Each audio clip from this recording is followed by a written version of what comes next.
অনাধিকার আইন যা ছিল তার শিরদাঁড়াটাকে ভেঙে দেওয়া হয়েছে, সেই আইনের আর জোর নেই। তাই প্রতিটা আদিবাসী মানুষজন যারা এই ঠান্ডাকে উপেক্ষা করে এসছেন, প্রত্যেকের কাছে একটা অনুরোধ রাখবো, আজকে একটা গ্রাম থেকে যদি একজন আসেন, পরবর্তী লড়াইয়ের রাস্তায় আপনাদেরকে 10 জনকে আসতে হবে। যদি 10 জন এসে থাকেন, পরবর্তী প্রজন্মের কথাটা ভেবে নেই আপনাদেরকে 100 জনকে আনতে হবে। আজকে যে লড়াই আমরা শুরু করেছি, দীর্ঘদিন থেকে চলছে, এই লড়াইটাকে আরো তীব্রত রাখা দেওয়া যায় তার আবেদন জানাচ্ছি। শেষ বেলায় যে স্লোগানগুলো আবার উঠছিল,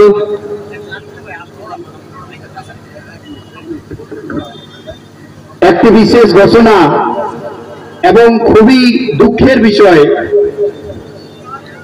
যে আমরা গত 4/1/2024 অর্থাৎ আজ থেকে প্রায় 23 দিন আগে আমাদের জেলা শাসককে আমরা জানিয়েছিলাম যে আমরা আজকের দিনে আমাদের একটা দাবিপত্র নিয়ে আমরা আপনার কাছে আসব।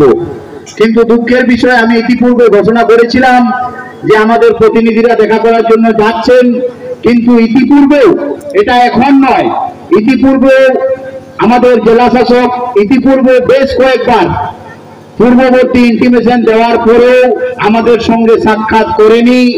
তাই আজকের এই মঞ্চে যে সমস্ত সামাজিক সংগঠনগুলো এসছি, সবাই একটা সিদ্ধান্ত নিয়েছি, আপনারা যারা বসে আছেন আপনারা বসে থাকুন, আমাদের মঞ্চের কাজ এইভাবেই চলবে। কিন্তু যারা দাঁড়িয়ে রয়েছেন, আমাদের জেলা নেতৃত্ব যাচ্ছে, আমরা দুটো গেট বন্ধ করব। যতক্ষণ না জেলা শাসক আমাদের সঙ্গে সাক্ষাৎ করে ততক্ষণ পর্যন্ত আমরা এই গেট বন্ধ করব এবং কাউকে ঢুকতে এবং বেরোতে দেবো না। প্রধান জবাব দাও, সামান্য হাইকোর্টের নির্দেশের পরে প্রশাসনিক কাঠামো চুক্তি করে প্রশাসন প্রধান জবাব দাও। প্রতারণা করে কখনো বা গায়ের জোরে থেকে শীতে বাংলা ছেড়ে গেল কি করে? সংগ্রামী বন্ধুরা যারা এসছেন, বিশেষ করে যারা দাঁড়িয়ে রয়েছেন, আমাদের নেতৃত্বরা গেটের ওখানে যাচ্ছে, আপনারা যারা দাঁড়িয়ে রয়েছেন তারা সবাই চলুন, আমরা গেট বন্ধ করব। জেলা প্রশাসক যদি দেখা না করে এবং শান্তি শৃঙ্খল ভাবে যতক্ষণ না জেলা প্রশাসকের সময় হয় আমাদের সঙ্গে সাক্ষাৎ করার, ততক্ষণ আমরা এখান থেকে নড়ব না। জেলা প্রশাসন যারা বসে আছেন বসে থাকুন এবং সবাই কাছে অনুরোধ থাকবে, আপনারা উজ্জীবিত হবেন না, আমরা শান্তিপূর্ণ ভাবে গেটের সামনে বসবো। জেলা প্রশাসক যদি দেখা না করে আমরা কাউকে ঢুকতে এবং বেরোতে দেব না।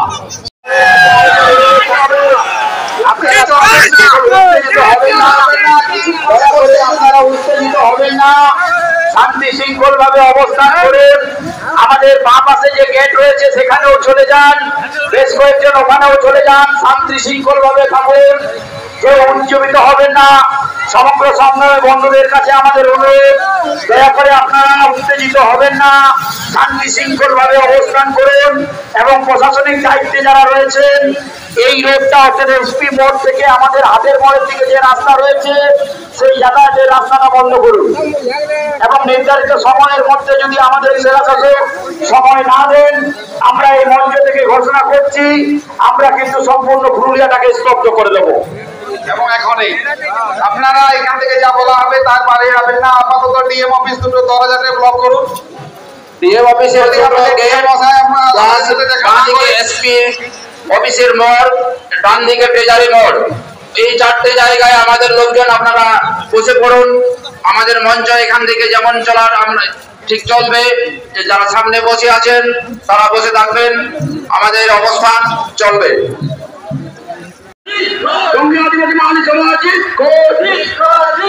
পশ্চিমবঙ্গ খেলিয়া সবার কল্যাণ সমিতি হয়েছে, সমিতি হয়েছে, বিরুদ্ধে পশ্চিমবঙ্গ আদিবাসী কল্যাণ সমিতি